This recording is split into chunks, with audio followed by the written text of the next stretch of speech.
See, now Yeah. you can say that. Because there's nothing recording. You stopped recording. No, I didn't start it. Oh, so we're not recording. No, we are. When you were doing your X's, 10X's, 10. My 10x. Yeah. Hey, my Give me some social media promo. my 10x ad. Yeah. Hey, Yeah. if you want to XS, Ooh. hey, Yes. excess. Mm, If you want to excess next year. yes. If you want to create excess energy, Yes. excess income, excess lifestyle, excess relationships, excess business, then hook me up. Ask me a little bit more about excess, the energy drink of the future. Hey, that was kick-ass, chum. You know why that's terrifying? Because I said just do a social media ad, and you knew exactly what to do. Because that's what these social media people would do. That's exactly access your life, access this, There we access go. your health. What are you selling? What am I selling? I'm selling excess. Just tell me what you're I selling. told you, the number one energy drink. Yeah. It's friggin' cracker. It's so good, you won't find it in the shops. Ooh. That Oh, is that's how good it is. brand that. Yeah. That's brand Yeah. power. Very. For real. Anyway, if you want to know more, type in the comment box. Give me excess. So Anyway, let's talk about. you guys know what I'm doing. You guys don't know what I'm doing. So that's a wrong way for me to start. So let me start again. Hello, everybody. How are you doing? My name is Sule, and welcome to a brand new episode of the Uncovering Greatness podcast. This intro is more for those people who don't know us when we land up on your feed randomly and you don't know who we are. Uncovering Greatness podcast is something that we created. It's a podcast we created to teach, but to just discuss things around business, mindset, entrepreneurship. It's done with either Barry Mitchell, who is the founder and lead trainer at Uncovering Greatness, or Nicole Mitchell, who is the lead processor at Uncovering Greatness. So today we're joined by the man himself, the master of sales, but he's so much more than I that. thought you were going to say the master of disaster. Oh, come on, it's not it's not WWE. Master of disaster. So for some of you, you've got to the end of the year, you feel like you've been through WWE. You got to And that's been just, through the ringer. that's just with your staff. Yeah, just because you employed 3 people. There's only 3 of you. And it's a battle royale every day. Thrown against the rope. And then, Simplex, suplex, duplex, myplex, yourplex. and then for 95% of you, that battle royale has been happening with yourself. Just waking up in the morning. And if you've had a small to medium-sized business for 5 years, you've probably been going through Battle Royale for 5 years. You've been fighting That's why we do this. That's why we do Uncovering Greatness. for Because, troopers like you. yeah, Because- like-minded, seasoned Battle Royale people. Yeah, because I don't feel like people are talking to those guys and girls, right? I think all these podcasts and all these things that have been created are really created for big business owners, 100 million.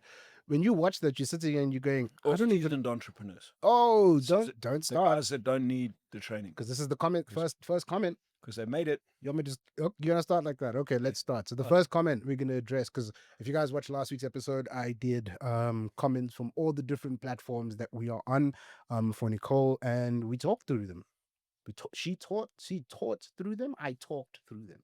So I'm going to start with the first one. I'm not going to mention any names on this episode, but this is a comment that we received basically from a post around Entrepreneur Hangouts, which is the monthly breakfast that we do here at Uncovering Greatness for business owners,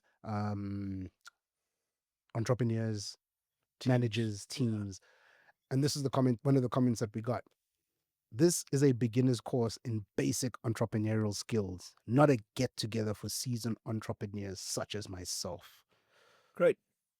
Oh, we're done with that. Okay, cool. What's a seasoned entrepreneur? I don't know. What? I don't know. So the reality is one, there's lots of assumptions. Yes. I'm going to hazard a guess that the particular person, I don't know who they are, has never been to one of my events. Yeah, well. So yeah, I suppose the questions I ask is, some of the clients that I work with have built 2 billion rand businesses. Well, is that a seasoned entrepreneur or not? Mm. Maybe it's not. It depends on you. So yeah, I mean, you know what I love, Sully, Yeah. is everyone's entitled to opinion, and I think it was Patrick Bet David I was listening to the other day, and I think it was him, and he said, you know, the beauty of social media and when you're running a podcast is, and he said I have opinions, Mhm. and he said I can put those opinions out there. He said I can also change those opinions, and he said, yeah, and the power is you may disagree with my opinions. So cool, well done, Mhm. but I'm still going to have my opinion. And I'm not going to toe the line that I must have the opinion that everyone else wants. That's why when people give me feedback and opinions like that, it's like, great, thank you for your opinion. But great. So if for me, if this is not the place that you want to come to, excellent. Well, guess what? You're probably not going to be a client of mine, and that's okay. Because I know this, it's really tough because there's only 65 million people in South Africa. I don't know, just over 1 billion people in Africa and 7.7 billion people in the world. Yeah, where are we going to find customers? So, but the point is, you know, I go back and I'll say this is that people get all pissed off and get up in arms. Haters, it's going to happen. I relish it. I want people to come back and Has to challenge happen. us. That means we're actually, if no one comes back and challenges us, well, we're not doing the job. No, I want to create reaction, would perturb you. create the right reaction. And I want people to come back and ask questions and challenge and give opinion. That's great. Well done. That's why we do this. Yeah, well, I don't do this so that I have everybody going, whoa, look how amazing you are. We all agree. Well, what's the point? Mm. So, hey, whoever that was that gave that opinion, thank you. Well done. Keep them coming. yeah, and I did that. I gave that response. I said, it's a very interesting assumption, but thank you for your comments. Here we go. And then I perturbed him a bit more unintentionally, and the response was something around along. I don't want to go into that, but it was something along the lines of, "Oh, you just got an objection. That's how you deal with your clients." Oh, well. It's like, So, was it really an objection though? Like, and also, well, how do you handle objections online, like between this on the screen? how do you handle object? Yeah. I mean, well, the reality is I don't want to get into a war of words on the screen. So why would I handle the objection? Ooh, fascinating. It's like trying to handle it on WhatsApp. Yeah. So I can say to you straight away, Suli, you can say, Barry, I have no interest in coming to your program. Yep. And I can go, great, Suli, I hear what you're saying. If you don't mind me asking, why not? And then you can go, because your program is, I don't know, it's for amateur, unseasoned entrepreneurs. Yeah. Well, I go, great, Sully. So if you don't mind me asking, what would give you that opinion? Boom. Well, you just shut down or you attack me again. Well, how are you going to ask that? Whereas if you and I are sitting face to face, I can handle the objection. So for me, I'd rather say, I tell you what, if you'd like to discuss this further, why don't you just send us your phone number and we can have a chat? And then we can talk about whether it's for you or not. But the reality is, and I think that's one of the problems where people get stuck in social media. They try handle objections. They try fight in social media. Why do you want to do that? Because then what you do is you just create conflict. yeah. So handling objections is not having people just agree with you. Having objections is the ability to be able to have a discussion, to bring people to the edge, to get everyone to see the perspective and to make people and get people to pivot when they're ready to pivot. For me, that's handling the objection. When you are sitting online or on WhatsApp, well, one, if someone doesn't agree with what you're doing, they can just shut you down. Yes. They don't have to respond. Okay, great. So you end up just wasting your time. Yep. And I don't have time to waste. So the honest thing is I don't want to handle the objection. I don't know, whoever you are that believes I can't handle objections, well, what that actually shows is your naivety and your absolute lack of knowledge on what I actually teach. Yep. It's a big assumption. So if that's your assumption, well, and also the reality is, why do I even want to handle your objection? You've already made a statement, made some assumptions. Great, thanks for your opinion. Have a nice life. But if you were standing in front of me And you said that, I'd say, interesting you say that. What makes you think we don't handle objections in our sales training? 100%. Now you give me the response. Now I can take you through it. But why, when it comes to like objection handling online, right? Mhm. Do you think that you, as a business or as an organization, you let's just, how do I put this? But you almost make yourself look a certain way when you're going back and forth with another person, So, like so other people from the outside. Now all of a sudden, versus a one-on-one phone call with somebody, you have 10,000 people. So our following on Facebook, for example, we have 13,000 people. yeah, So now let's just say 13,000 people are seeing our back and forth with this one guy, yeah. and it's just an argument. Well, so the statement is that handling objections is not, it should never be an argument. Mhm. Okay, so handling objections is not the ability to tell someone they're wrong. Yep. That's very easy to do. You don't have to go to a sales training course to learn how to do that. Most people do that every day of their life. So that's not the skill. Handling objections is the ability to get in somebody else's world, Mm. find out how they think, and help them pivot. Yep. They have a certain truth. Yes. So you have a certain truth. So handling objections is the ability to be able to understand their truth, Mm-hmm. to be able to, through the art of connection, asking questions, getting in their world, over time, help them pivot so they create a new truth. Yeah. Now, that objection could be as simple as something, your price is too expensive. Now, if someone says online your price is too expensive, what I see in what a lot of people will do is they'll get into telling, no, it's not, and do you know it's this? Well, immediately you create division. Mm. So if you want to handle that online, well, you just ask a simple question. Hey, thanks for your comment. If you don't mind me asking, who you're comparing us to? Yeah. Now, the person online is either going to tell you or they're not. If they don't, well, how are you going to continue that conversation? That's handling that. That's why, for me, if someone did say your price is too expensive, then rather than just, hey, thanks so much for the comment, I'd go, I may entertain it and say, thank you so much. But the point you're making is, depending on how I handle it, suddenly I have 13,000 people looking. Mm. And if you want to get into an argument and allow people to look, well, do that. That's not why we use social media. Yeah. Not for us. No, not in our 100%. business. So our business is to share perspectives, to get perspectives, to Teach. speak. Yep. But ideally, what I want to do is I want to speak to people real to real. Send us some comments. Come to some of our events. Come and put those objections in our Ignite Your Sales, or at our Entrepreneur Hangout, or at our Traction Business Development Program, or our Get Moving program. Yeah.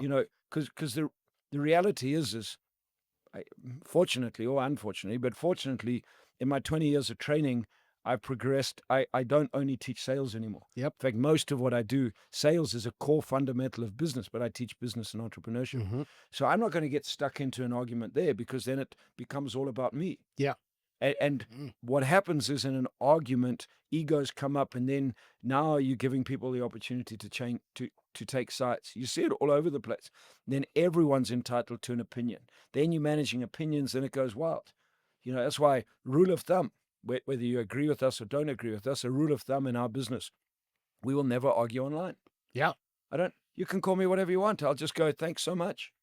If you want to get into the argument, hey, come to my event and come tell me that in the room, and then we'll have a person-to-person discussion. Mm. But I don't mind it. I mean, I can remember a couple of years ago, what did he call us? We were The space cadets. Space cadets. We were space cadets, and you space cadets know nothing. Great, thank you very much. I don't even know who the guy is. I didn't even know whether he's friggin' sucking on Zor or not. I don't know whether he has money, doesn't have money. I don't know whether like the guy now. You can claim you're a seasoned entrepreneur. I have no friggin' idea what that means. Me neither. Does that make sense? So, because your context of a seasoned entrepreneur and my context are two different things. I don't know who you are. I don't, if I was to go look at your social media and your Facebook, well, who are you? I don't know, because in today we can claim to be lots, or we don't put anything up. I mean, what also intrigues me on social media is lots of these people that have opinions when you actually do. Well, I know that you do it more than me. I very rarely go and check out who comments. But if you do go comment, you actually see nothing. And that begs the question, is it actually a real person, or is it just some idiot trolling you?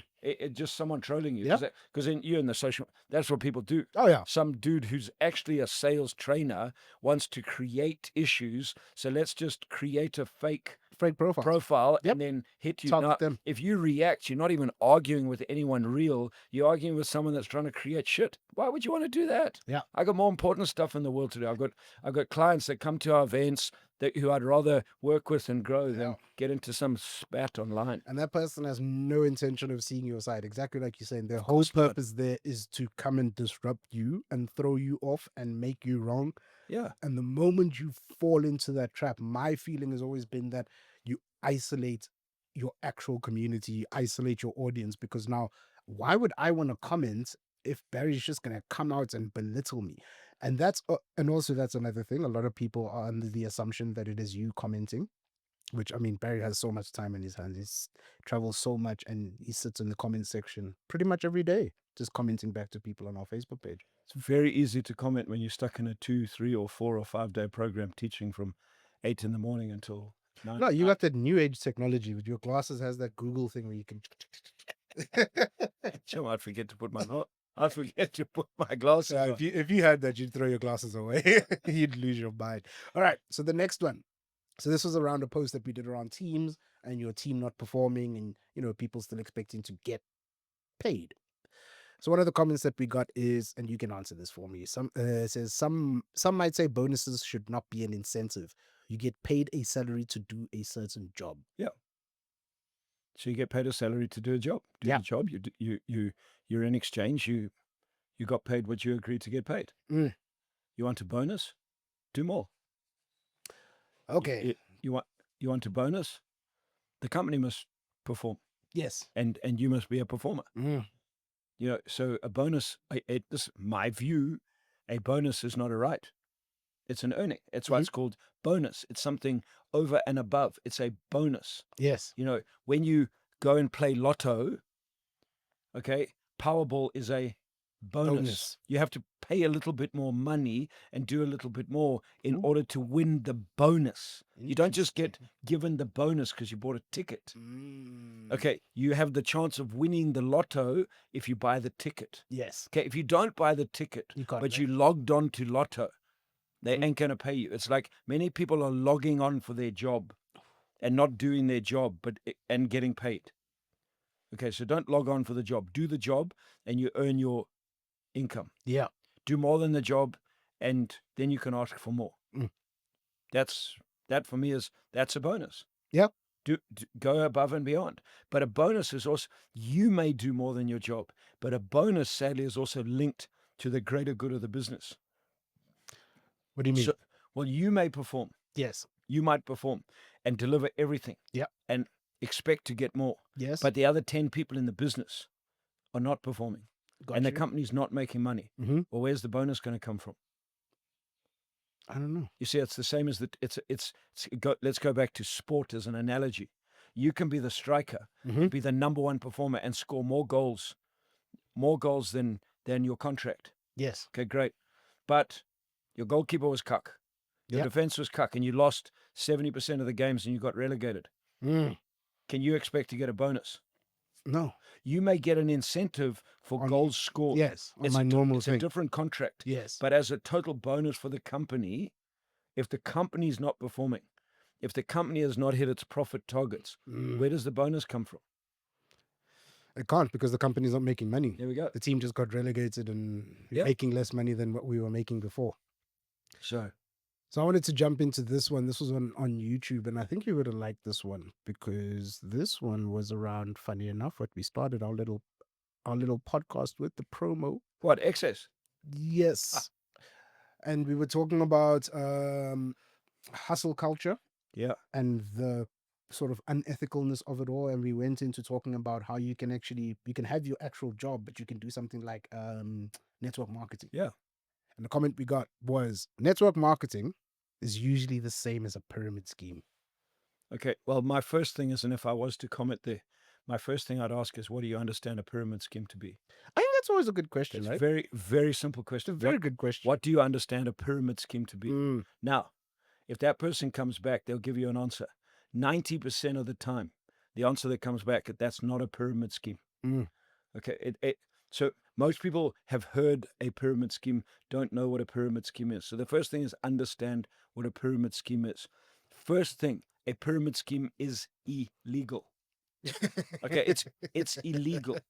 Now, there are some unbelievable network marketing companies and direct selling companies that have been in the global market and in the South African market for well over 50 years. Yeah. If it was an illegal pyramid scheme, do you not think people cleverer than you and me would have shut it down? Yes. Okay. Do you Sure. not think that in America that the what is the SEC Yeah. the SEC wouldn't have gone after them and shut them down? So Mm. so first step, be very careful about making comments based on something one you don't understand to justify why you don't want to do something. Yeah. Okay, if you don't want to do network marketing, no problem. Say, I don't want to do network marketing. First of all, understand what network marketing is. Mm. Because people then come back and say, well, a pyramid scheme is something where only the person at the top makes all the money. Yes. Great. Most of you that say that work in the corporate world. Ooh. The CEO makes more money than anyone else. The next level down makes more money than the next level down. The next level down makes more money than the next level down, and so on. In the hierarchical structure, the people right at the bottom make the least amount of money, and the person right at the top make. And there are various reasons for that, but don't be very careful how you state the pyramid scheme. Sorry. You say that was a. I'm gonna have to rewind that. The how do I put this? But the sort of understanding of a corporate structure is what people have transferred to a pyramid scheme in a No, sense. Okay. the understanding when it comes across is when I ask people, what do you understand a pyramid scheme? What they say is the person at the top makes more money than the person at the bottom. Yes. And it's all about money. Yes. I'm like, okay, so then let me ask you this. Do you work for a corporate company? And they say, yes. I go, who makes the most money in the corporate company? Oh, the CEO. Mm-hmm. So are you telling me that a corporate is a pyramid scheme? And they go, no. I said, well, then that's not the definition of a pyramid scheme, Mm-hmm. because otherwise every corporate is a pyramid scheme. Okay, and they're not illegal. So in a corporate, the CEO makes more money than anyone else. Why? Yes. Because the CEO has more responsibility, has more fiduciary responsibility, etc., etc., etc., than Barry, who arrived today as as a brand new rookie sales rep. Mm-hmm. So now, Oh, for now. in a pyramid scheme, a simple understanding of a pyramid scheme is a flow of money that has no product. Mm. So what happens is you recruit people and they pay money in, but don't get a product in return. And the money flows all the way up. When the money stops flowing because you stop recruiting people to pay stuff, Mm-hmm. the money dies and the pyramid scheme dies. Yes. Okay. Yes. So a legal network marketing business or a legal direct selling business has to have a product and or a service that is linked. Mm. Okay. And you cannot earn money on recruitment. You earn money from the product or the service. Yes. In a pyramid scheme, you earn money on recruitment. Recruitment. In a legitimate network marketing business or direct selling business, you do not earn money on recruitment. You don't earn from recruiting people. You earn when people utilize the product or the service when they are recruited. Mm. So you are not getting nothing for nothing. Yeah. In a pyramid scheme, you get money. You put in money. You get $50, it flows up. Yes. If I recruit somebody else, get $50, I get $5 of their $50, it flows up. Mm. But there's no product. Yes. So Nothing. when people at the bottom stop putting money in because you're not recruiting people, Mm. there's no money, it dies. Okay. In a network marketing business, you buy you I don't know, you link in and you link into a network marketing business, let's say that does energy drinks. Mm-hmm. Well, if you recruit me to buy and sell, utilize and sell the energy drinks, you may earn a percentage of what I consume or what I sell. Mm-hmm. Does that make sense? If I don't consume and don't sell, how much money are you going to Money. make? I can't. None. What's the same in business? I recruit a salesperson, I pay them a salary. I don't make more money if they just rock up. They have to sell products and services so they earn more money. Yes. Does that make sense? Yes. And there's no difference. So when people come and make a blanket statement that it's the same as a pyramid scheme, it's a very naive, uneducated statement. Mm. And I'll say that very naive, uneducated statement, based on something you do not understand. So and I've learned this, Sully, and that we go back to opinions. Opinions are very easy to give and Yes. throw out and dish out, especially on social media. Think about what you're saying. Just think about what you're saying. Because if I was to handle a subjection, Yeah. if I was and ask, and someone was prepared to go into the dialogue with me, see, typically, if I did throw that question away, someone would come back with something like, "I know, so don't try convince me to join your." It's like, get alive, Mm-hmm. have dialogue. But simply that person hopefully would step back and go, "Oh shit, I didn't know what I didn't know." Mm. So, but the reality is I don't need to. I go, "Thank you for your comment, Mm-hmm. no problem." I could go back and say, "Hey, if network marketing was, if I was selling network marketing online, and that's what I was doing, I would go back." Sorry about that, good people. Just a little pause. When you get very fired up, you shut shit down. I had to sip on I had to sip on my excess. When You had things to. go down and you want to get it, and you want to get it up, drink excess. I was talking about business. Little double entendre there. Dear me, that is a very big word. What? Double entendre. What the friggin' heck is a double entendre? A slip of the tongue. I read in my spare time. The spare time I do have. Anyway, All right, next comment, sorry. So this was around, you remember the post I did? Well, this was an interesting one because Michaela recorded it. You were speaking at a company. Yeah. Michaela recorded the video, sent it to me, I posted it. It was a good little cycle. yeah, follow the process. Yes, and funny enough, I anticipated that it would take off the way that it did. Yeah. Because it was about something that is very hot in our country and it stays hot. I don't think it's going to ever go away. And we're talking about being black doesn't guarantee you poverty, being white doesn't guarantee you wealth. No. And one of the comments that we got in was, in all population groups, you have losers and winners. Losers always seem to blame others for their situation, while winners show a good, dogged determination to succeed, irrespective of circumstances or conditions. Those that succeed take risk and persevere in the face of obstacles and adversities. I'm obviously referring to legal gains here and not earnings gained through corruption. Yeah, so I think everything we teach is based on legal gains. Yes, First 100%. step. So I mean, I say there are millions, as Robert Kiyosaki says, there's millions of ways to go to financial heaven. Some of them will land you in jail before you get to financial heaven, but you choose what you want to do. You want to make $1 million, I don't know, go rob a bank, but understand the consequences. So we don't teach around illegal ways. Okay, Yeah. first step. So what's your question? No, it was just a comment. So I mean, I think the first thing I can say about that, Sully, is we all come from different backgrounds. And yes, some of us grew up in backgrounds that were more privileged than others. Yeah. And that's not across the board, because quite frankly, I have some black friends that grew up in way more privileged background than me. Yep. Way more. Okay. And I have black friends that grew up in less privileged background than me. And the same with Indian friends and colored friends. It doesn't actually matter. And I have white friends that grew up in more privileged backgrounds than me, and I have white friends that grew up in way less privileged backgrounds than me. So our background, and this is running on not wanting to disrespect, but Nelson Mandela said it, and I'm going to just paraphrase that quote. Sure. In my take from what he said is, we cannot choose how we are born into this world, but we can choose how we leave this world and what we do with the journey that we're on. And so, I think we're so stuck in the past, blaming the past, and this is not a race thing. Too many people, I think 95% of the people in the world are blaming their past and what they don't have. Yeah. But they're not taking action today. They're not taking action today. And when you go into any environment, you will see people that succeed and you will see people that don't. Yeah. There are commonalities to the people that succeed. Okay, is that? there's commonality.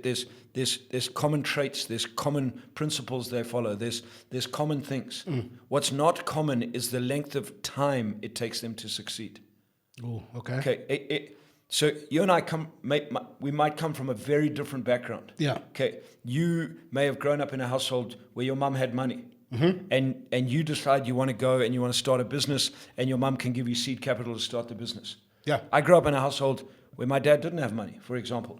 I go to my dad, say I need seed capital. He says I don't have money. Well, okay, so I've got another hurdle that I have to get over. I've got to raise seed capital from somewhere else. Yeah. So my journey might take longer than yours to reach success. But how badly do I want to achieve success and hit the end result? Yeah. So in terms of that, I think we're trying to create this. Everyone must have an equal Start. An equal start. We're never going to get an equal start. That's not how life works. Yeah. It is because you can start with only one race of people. And I guarantee you that. So let's just say we have a pink race of people. Ooh, that's it. thank goodness. Okay, or a green race of people. I don't know. You know why I said thank goodness. Yeah. So we have a green race of people. Okay. Well, because they're the same race, is everyone going to have the same start? No. No. So that's the nature of human beings. Yeah. Now, I feel sorry for how some people have started life. I do. And I'm very grateful for how I started life. And I look at other people and go, goodness me, if I'd have had the start they had, where would I have been? Yeah. But guess what? Would have, could have, should have. I never friggin' did. I can't do anything about it. But what I can do is what I do about today. Yeah. I mean, in America, there's this huge thing at the moment. People are pushing for reparations for slave trade. Yeah, but how far does that go, man? Well, When does it stop? But sorry, yes, where does it stop? But the people that want reparations, you're like, why? Oh no, because. Well, where do you go back? Yeah. How far back would we go? Where do you go back? Where do you trace what happened? Because I might come from Irish descent. Yeah. Well, the bloody British Yeah. had Irish people as slaves. Well, when are the Irish going to stop saying, where's my reparations? I get it. So is our past unfair? At times it is. Life's unfair. Yeah. I understand that. But I have learnt the only thing I can do anything about is today. Nothing else. Which you can control. I can control what I can control. And I think when we keep going back to the past and blaming the past and doing that, we limit the opportunity that we can create in the present to change the future. And that is a fundamental difference between, and the person uses the words winners and losers. Yeah. It's the fundamental difference between winners and losers. Yeah. Winners will learn from the moment and create the future. Losers will keep blaming the past. That's victim mentality. It's interesting you brought up the whole thing of like our upbringings and so on and so forth. And I actually remember I had a lot of crazy ideas that my mother did fund. Yeah. Actually all of them did not work. And she kept funding it. And I thought for a while that's how life would work, right? Like I'm always going to have my mother around and she's always going to fund my crazy ideas. Until that didn't happen anymore. Then I had to figure some stuff out and I had to figure out what I was made of. And that took some time. And you could have become a victim. Yeah. And blamed the fact that it was unfair because somebody screwed over my mother because somebody was doing illegal things on their end. 100%. So it wasn't No, life's not your fault. No. But I'm blaming that guy. and how much was that going to get you forward? Oh, I wasn't going to get anywhere. No way.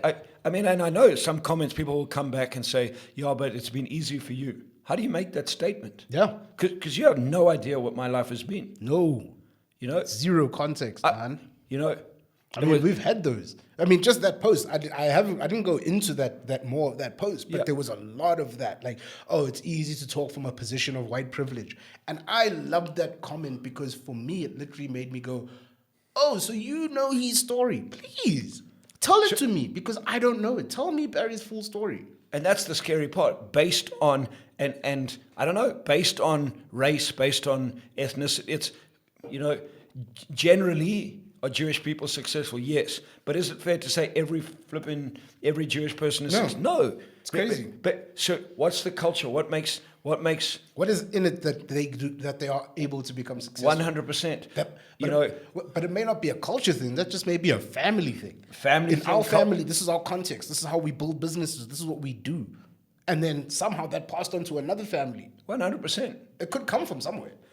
So it comes from somewhere. The question is, you can only utilize it if you act in the way that's needed to be acted now. 100%. You can't utilize. Yeah, you can't. You know, I have no idea. I mean, I haven't even traced my lineage back. It doesn't even bother me. It doesn't bother me because what my great-great-grandfather was or wasn't has no bearing on who I am today. Yeah. And if he was highly successful or not successful, or he was a friggin' drunk that grew up in a sailor's town, or he was a multimillionaire, well, right now it has no bearing on me today. Because I ain't going to get, if he was locked up in jail for something untoward because someone framed him, well, okay, well, that's not going to affect my life today. Yeah. Yes, it may have had, it would have had an effect, but somewhere in my lineage, someone would have had to stand up and do something different and do something different and do something different over the period of time. And that's our success is based on what we do today. But I think people miss this. It's the journey to success is different to everybody. Because of what we have and what we don't have and what we know and what we don't know and what we think we should do and don't do, and that's the journey differentiates. Does that make sense? Look, if I'd have grown up in a household where my parents were public speakers and I'd have grown up as a public speaker, and I'd have been on stage, and I didn't have the fears of public speaking, and I arrived in America and met Blair Singer, well, guess what? Maybe public speaking, it would have taken me 2 years to build a huge, massive business. But that wasn't my journey. My journey is that through school, my single biggest fear was public speaking. Well, I had to learn to get through that before I was ever going to contemplate being, the dude on the front speaking to thousands of people. Yeah. Well, if I can blame the fact that I was sent to a primary school and my 2 teachers that I had, And there was no public speaking classes well, in your school. Guess what? I couldn't do anything about that. No. What I could do is I found myself now, confront my fear, confront what's holding me back, and move forward by getting through it and follow the journey. I could have quit doing a half Ironman. Yeah. When I started in March because I was 110 kgs and I wasn't running fit, I was CrossFit fit. And then blamed my wife's cooking. Yeah. I mean, it sounds ridiculous, but that's what people are doing. To do. Instead of actually, I drew a line in the sand and said, I'm going to train. What do I have to train? I had to get through. My mate who did it was 31 years old. No, another mate. 31 years old, runs consistently, weighs half of what I weigh. Now, must I say that it's unfair because he's younger and he comes from a fitter background and he has this and his parents were athletes and it's nonsensical. It's a valid reason to complain. Does that make sense? Yeah. It's friggin' nonsensical. And the thing is, you can't find people to agree with you on that, right? If you were to actually be like, yeah, he's 31 and this, and you would have, yeah, Barry, you're right. It sucks. That's unfair, man. Yeah. You should be 31 as well. Yeah, you should. You should have been, you were born, actually, whose fault is it? It's your parents. It's my parents because they didn't. Didn't wait. Yeah. Could have been patient. My parents should have waited. Yeah. I mean, yeah. Yeah. It's on them. But when you put it into that context, it's nonsensical, isn't it? Yeah. It is nonsensical. It's friggin'... I can't remember the chapter, maybe you do, The Obstacle is the Way. Yeah. Where he speaks about the orator, the guy who basically, he was born with a voice, he was born with a deficiency, he couldn't speak, there was a whole bunch of stuff wrong with him. And he became one of the greatest speakers of the Roman Empire. Yeah. The greatest of the Roman Empire. Do you know how many great speakers there were during that time? 100%. And this guy became one of the greats, not because he was born with it. Not because someone gave him the title. No. Not because he was politically connected. He worked his way through it. And all the obstacles that he had with the money that was left to him, that was left for his schooling, was stolen by people that were supposed to be looking after him. He didn't complain about that. He bitch and moan. He said, he might have complained and said, because it's normal. This is bullshit. But he got up instead of being stuck in the complaint. Yes. He moved through it. And became what he became. And I think that if you're not taking anything, take that. Well, look at my mate that I teach on. in Sales Explosion. Yes. Roscoe, my mate that used to stutter, and he still stutters. Yeah. One of the best friggin' salespeople I have ever worked with and met. Why? Because he was prepared to push through. Yeah. And how many people would say, I can't be a salesperson because I have a stutter? What a friggin', that was a legend, man. Yeah. Yeah. Well, is he blaming his parents? Because he could have. He could have, easily. His whole life could be blamed on anything. Yeah. You can find everything. Didn't hold him back. So it is that, Sule, we all face obstacles, and we can all justify, if we want to, why someone has it easier than me and it has it better than me. It's my life. It is, actually. I arrived in this world like I arrived. Yep. And it's now up to me to path the way on how I want to use it. Is it going to be easy? Definitely not. Yeah. Why do you want it easy? Definitely not. You know what's crazy? You don't ever really see people complain when it comes to like athletes, right? They're never like, Usain Bolt is faster than everybody else. Or he was faster than everybody else. He was born with these amazing, I'm not going to run against him. Why? It's unfair that he has these genes that he's born with. Guy still got on the track and said, I'm going to try and beat this guy. He's the greatest of all time, but I'm going to push myself to beat him. You got it. But we don't do that in life and in business. But we don't step back and blame him and go, yeah, well, it's unfair. Yeah, your legs you know are what, long. You know what? And that's the problem, is that's what we're trying to do in life. Let's make him run with one half a foot. Yeah, let's give him some. So we can make it equal. Yes. What would be the point? It's like Liverpool playing Man United, going, okay, let's go back to last year. Who was the top side last year? Liverpool. Okay, and they beat Man United. Yes. Okay, let's make this fair and equal, because Yes. last year You guys Liverpool won. had an advantage. So I tell you what, you guys are only allowed to play with 9 people, and your goalkeeper can only come on half the time, because we need to create equality in the outcome. Yo, guys, that would be epic, because everybody would be like, Can you imagine what we are you did that talking between about? Chiefs and Pirates? This country will burn. Chum. This country will burn, for real. They'll But burn so it. What do you do? if it's nonsensical in sport, Wow. why is it not nonsensical in life? Yeah. True story, man. Because you know why? Because most people are not playing Premier League soccer. No. You can only do that when you get to a certain Because level, most people right? are going to work every day. Yeah. That's the difference. So you're not playing it at Premier League level. Well, they don't want to play at a Premier League level. No. Because to play at a Premier League level, you have to take control of your current circumstances. It takes some work. It takes a shitload of work. And the biggest problem is, Sule, and it's damn hard. I teach that in all my events. Most people want success, but they're not prepared to do the hard stuff that it takes to get there. And the hard for each one of us is very different. Yeah. For some people, we haven't hit the obstacles yet. But the obstacles are coming. Why? Because they always come. Yeah. For some people, we were born into obstacles. Yeah. Great. Well, guess what?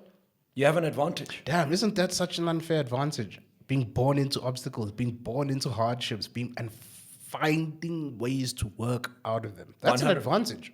Well, if you see it as an advantage, or you can see it as a disadvantage. Yeah. Because you know what? When you have learnt to get through obstacles at a young age, well, goodness me, when you get into the business world, when you get ripped off, it's just another friggin' obstacle. Yeah. But when you've had everything given to you all your life, someone was telling me over the last week, one of my clients was telling me, they were telling me about a family whose father built an amazing business. And when he passed away, he handed it over to his sons. It took 2 years for that whole business empire to collapse. Shattered. Now go back and say, yeah, but they were privileged. No, they were. Yeah. But that was their weakness. They were privileged. They never had to work for the things they got. They all got cars, houses, so that when the provider of the privilege was not there, they did not know how to sustain the privilege. Yeah. Well, how do you think they feel now? And other people would say, yeah, but if I got that, I would know it. No, you wouldn't. You have no idea. And that's why that comment is, it's not about easy, and it's not about justifying where you come from. Because honestly, the empathy in me I look at people and go, goodness me, I am blessed that I don't come from that background. Yeah. However, I can do nothing about where you come from, but I can help you move forward if you want to move forward. Because we all come, when When I spent 5 years working in a business with the sole aim of being part of a management buyout, and at the end of that period got screwed in the deal by the two people that I trusted in business. Yeah. Well, that was a huge friggin' setback. Huge setback. That was a 6% potential earning of a 300 million rand business. That was huge. Life changing, man. I left. I left the business, resigned, went in, said, what am I going to do? What do I have? Nothing. I had no money saved up. I was on a great salary. I had a house that I had to pay for. Kid. Wow, what a setback. It was a huge setback. I didn't get stuck there. Was I pissed off? Yes. Did I get stuck in that? No, because the only way that I could move was forward. Does that make sense? That was unfair. Well, I also went back and went, how did I allow it to happen? Because there's certain things in life. From your birth, there's nothing that can happen. When you get sent to school, generally so there's a period in our life where other people You're not in control. Other people make lots of decisions for us. Yeah. Okay, great. But when you become an adult, Game changes. okay, it's up to you to make the decisions for yourself. And you make a decision, you want to blame your past, that's your decision. It's nobody else's. You make a decision that you want to take control of the future and do whatever's needed to be done, hopefully legally, ethically, and morally to move forward. That's your choice. No one said it's going to be easy. And I think that's the context of that process. But people want it to be easy in today's world. But Yeah. I want $1 million easy. I want this easy. I want that easy. And you know, in my really excited that ebook that's coming out in the next week or so, unpacking my journey to a half Ironman and taking it back into business and in life. I talk on that piece, you know. Yeah. I mean, you've been speaking about it. Actually, you've been speaking about it a lot. And I mean, it's something, most of it for me actually is the simple things, like getting a wetsuit, like getting cleats for cycling. Most people, that would be the moment you tap out, right? It's like, I don't have money. Yo, this wetsuit is 12,000.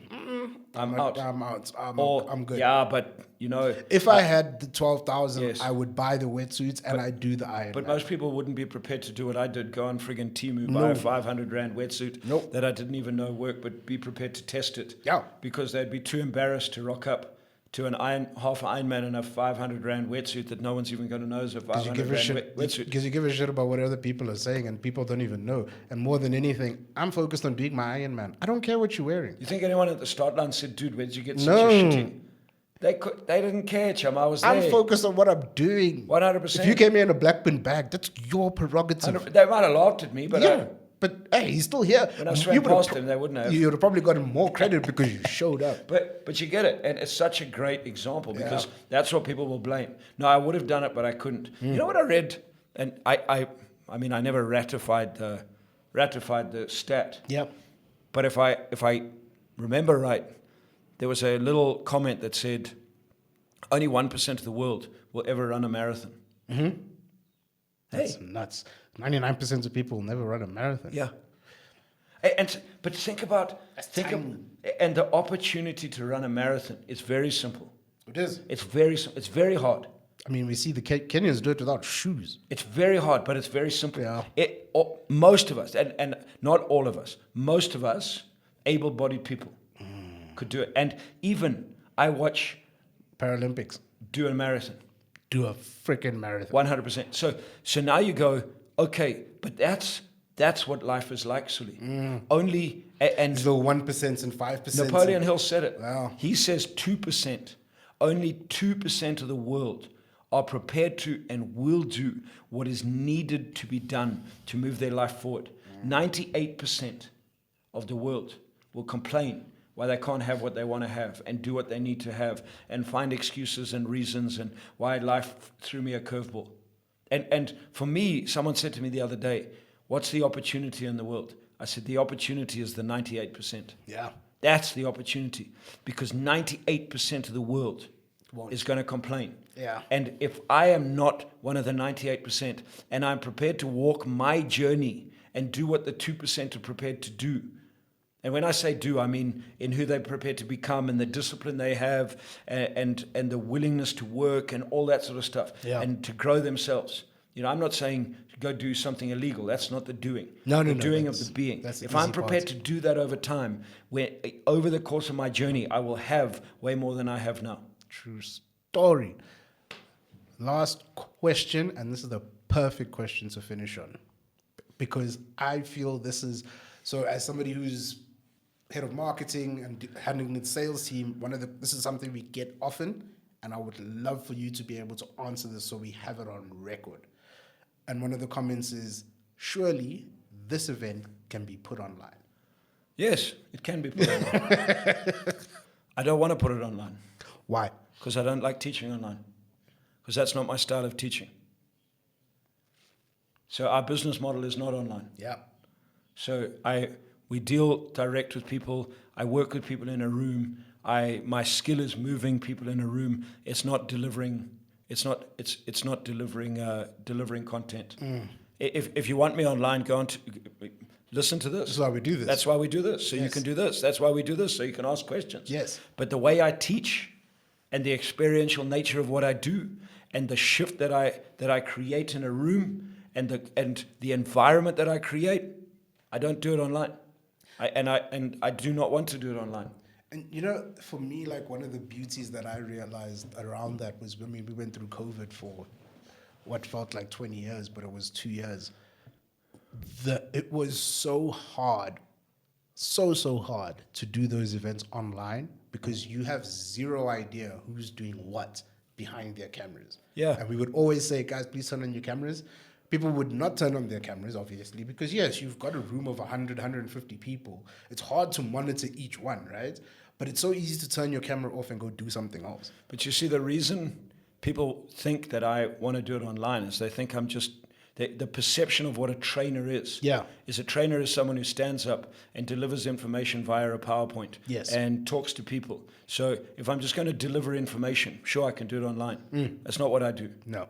And I know that someone will come on and say, sure, you say that. Well, my challenge is then come into a room with me. And see the Then you'll difference. see what I do. Come on my 2-day program or my 5-day program. Speak to any of my clients and ask them. Where And do you get more ask value? them, where would you get more value in the work Barry does online or in a room? I categorically, they will tell you, if you want to change where you're at, go in a room. But that's why I teach from Blair Singer. Because that's what Blair changes people in rooms. And I had learned to do what he does. So sure, we can do it. But the reality is, if you really want to learn from what we do at Uncovering Greatness, well, come into one of our rooms. If you don't want to come into our rooms, that's okay. You're not going to learn what we teach in a room. And that's fine. Yeah. You learn what we teach online. Become a subscriber also. 100%. So subscribe, become a subscriber, go to all our YouTube stuff. There's hundreds and hundreds of hours of training, objection handling training, For the seasoned entrepreneurs. closing deals training. It's all there. Yeah. If you want to learn that. But it's up to you. I do something different in a room. And so, yeah, and that's my business model, and that's how we choose. In COVID, we couldn't choose that, so we had to go online. Yeah, we had no choice. We had to pivot, go online, do what we had to do. But yeah, we survived and we made it through. But as quick as I could get back into a room, we went. Oh, yeah. And so, yeah, that's why I do what I do, because that's how I make a difference in people's lives. I know this last sales explosion. There are a couple of people in that room whose lives were significantly changed, not because they were listening to me behind a camera, because they were in the room. Significant. And so that's a great question. And I have no issue if you want stuff online.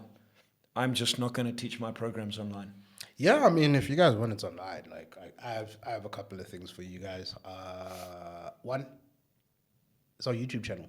Subscribe. Yeah. Become a subscriber every week. That's free. 2 podcasts a week that That's are coming free. out. It's You free. don't even have to pay the $7,500 that I charge for you to get in a room. Affordable because it's free. Then the second option is if you really want some exclusive content, something a little bit differently, something a little different. We've got our Facebook subscriptions. $30 a month, and you get some exclusive content. 30 rand, Not dollars. not dollars. Chum, that's $2 Yeah, it's cheap. ish. Cheap. We're going to reassess it at the Cheaper end of than the year. chicken. It is. We'll reassess it at the end of the year, but for now, that's what it's at. And Cheap. yeah, you can get some good, valuable content that you can implement. So you have 2 options: But option number one, first and foremost, I would say just become a subscriber. It's not cheap. What? It's low priced. Ooh, it's affordable. Cheap as cuck. No, you see, you can't say that because you bought a cheap wetsuit. No, I bought a low priced wetsuit Ah, 'cause it worked. that everyone told me was cheap. Yeah, but it worked. It did. So it's not cheap. It's not cock. It's low priced. You're right. It's low priced. Low priced. It worked. Michaela told me, Dad, you better go and swim a couple of times. You might dissolve. So you don't want to dissolve on race day. Anyway, that was funny. So for the affordable price of $3.99, you can become a subscriber on YouTube. Guys, go. just become a subscriber, man. And we'll see you guys next week on the Uncovering Greatness podcast. And have fun. Thank you Chill. for watching. Thank you for listening. As you guys know, audio, Spotify, Apple Podcast, Google Podcast every Monday. And we're still here next week. And the week after. Video, Wednesday and Fridays. We'll go right through Christmas, eh? We're going to give you Christmas specials. We're going to talk about Santa Claus. I'm going to sing Jingle Bells. Is Santa Claus real or not? Next episode.